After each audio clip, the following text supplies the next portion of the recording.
Nemtheanga from Primordial, backstage in London, and you are watching Metal Wani.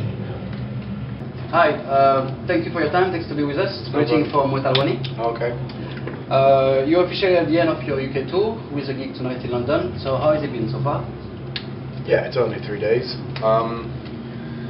It's good. I mean, we did it the same kind of thing a few years ago.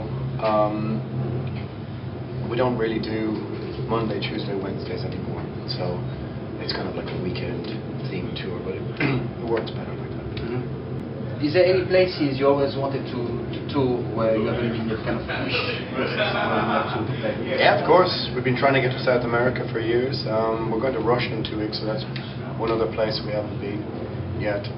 Yeah, there's loads of places. I mean, South America being the main place, but it's just so hard to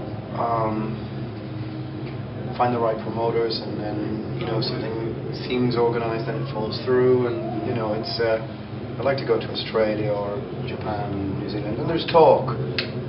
But again, the problem sometimes is that the age where you are, and Primordial's not a professional band. So people all have other things going on in their life, So finding the time and the space to do everything is difficult. Let's talk about your recent album, Where Greater Man Has Fallen. So it's been a few months now since you get out, so how the fan respond to the album? It seems good, seems positive. People, it's after 8 albums, it's I'm not going to say it's difficult, but you have to be very aware of if the band still sounds vital or full of energy anymore, or sounds committed to the songs, and because kind of old, heavy metal is a young man's game generally, so old bands can sometimes sound tired and old. So that was important, and I think we captured that the aggression and the vitality, whatever you call it. Yeah, I agree with that. Actually, I kind of feel that in your latest album, you got a very triumphant sound to it. You're starting as a very black metal band. See, I don't know whether I agree with that, because if you listen to the new album, again, compare it maybe to Journey's End, the new one is heavier and it is blacker fundamentally than Journey's End. I think it's, okay, so the demo in the beginnings, were a little bit more black metal, but even if you listen to the first album, the opening track is a 4/4 rock song. There's clean vocals, there's, so I don't know, like if you take an album like Journey's End, the new album is darker, grittier and heavier. Definitely, there's more black metal in it, I think. But it depends on your point of view, really, doesn't it? At what point in your career did you realize that you wanted to be to bring a bit more influence Celtic, just not really just like metal, like? Well, there's nothing Celtic.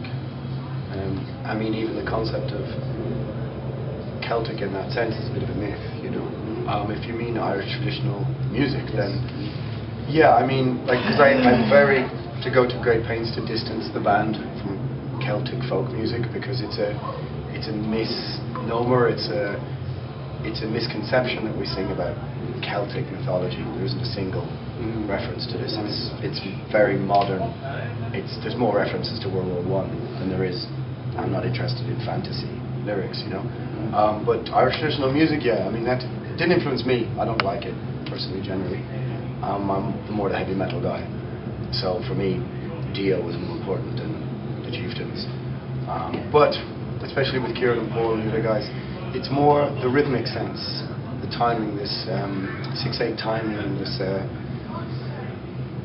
I think influenced our, especially Kieran's songwriting, especially in the beginning, kind of mixing some undercurrents of Irish traditional music with the Bathory and the Black Sabbath and whatever, all into this melting pot. And then also being on an island away from everywhere else, you mutate and evolve on your own terms, because you're not trading shows over the border every weekend, or yeah, it was important for sure, but I don't think we really thought about it too hard. Just the songs were the songs that came out. Yeah, so it wasn't never really that conscious. We were never a band who sat down and planned out, okay, we're going to do this for this album and that for that album, and just whatever sort of happened, So But, you know, I mean, I do sort of go to great pains to try and distance ourselves from words like that, because they create associations that don't really exist.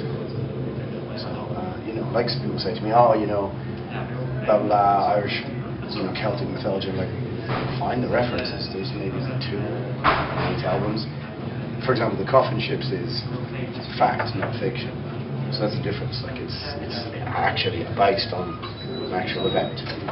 Anyways, I hijacked your question. No, that's fine. Absolutely fine. I think there is a certain perception of the contemporary Irish music, something like self-rock of Lockheed Murphys and Flogging Molly.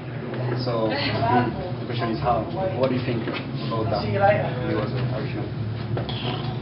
I don't really care. I think it's, you know, I've seen the Dropkick Murphys live. It's good live, and I mean it does appeal to a kind of. I mean, for the size of Ireland, it's probably the most popular small country in the world. You know, and people's associations with it, whether our drinking culture or pub culture, and it's people have a very great fondness for Ireland, but also sometimes like a sort of stage managed, slightly fictional idea of what it means to be Irish, which is sort of exemplified through the sort of fighting Irish drinking thing that you get in Dropkick Murphys and Flogging Molly, which is fine because it fits the music and stuff. But yeah, you know, it's I don't know, it's not really my kind of thing, to be honest. It's okay, I don't mind it. But like I said, people have I suppose it's the same way everyone may have a sort of idea, a romantic idea in their head of Ireland, what it means to be Irish, and that kind of thing. But that's okay, you know. I mean, you know, when the world celebrates St. Patrick's Day, it's hardly surprising, isn't it? So you recorded with a lot of other musicians. Do you think it takes you out of your comfort zone and let you grow as a musician? Yeah, it's important to work with some other people, challenge yourself, write songs with different people, and I think you get to a certain age where, at least for me, you're very conscious of your own mortality and the fact that you get one spin around this ball of dirt and you have to try and do as much as possible when it comes to being creative, put things out there, making creative statements or something like this. And it's also just a good challenge of your willpower to make these things happen, you know. So the next thing I think I'm going to make is try and do something that isn't metal actually next time. So we'll see, maybe hopefully this year. So I always have to have a 3-5 month plan of something new. It has to be keep going, you know. So as long as I have the energy, the passion for it, then it's okay. If there isn't, yeah, you have to keep busy, or else there's just stagnate or something. You also worked with Metal Blade, basically, and even writing for Metal Magazine. So do you think that gave you a much deeper look into the music business? Yeah. You get to see lots of ugly things. Yeah. I mean, it does reveal things to you that make you cynical and pessimistic, and you do see, as I said, the kind of other side of musical culture and how many kind of vultures there are involved.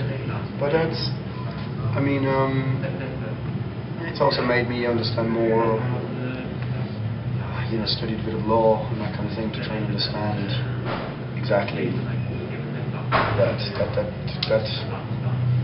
odd relationship between business and creativity is.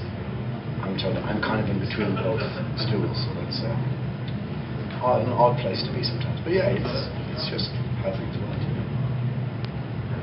You have some big festival show lineup later this year, Graspop and Utaraso. So do you have any other plan for the year, or as you say, maybe like new album or new? No, it won't be a new album for years. It only comes around every 3 or 4 years. No, we'll just play whatever we can that we're offered. Try and do our weekends in different territories, and hopefully play some new places. No worries. Thank you very much. Thank you for your time. No worries, Chief. Cheers.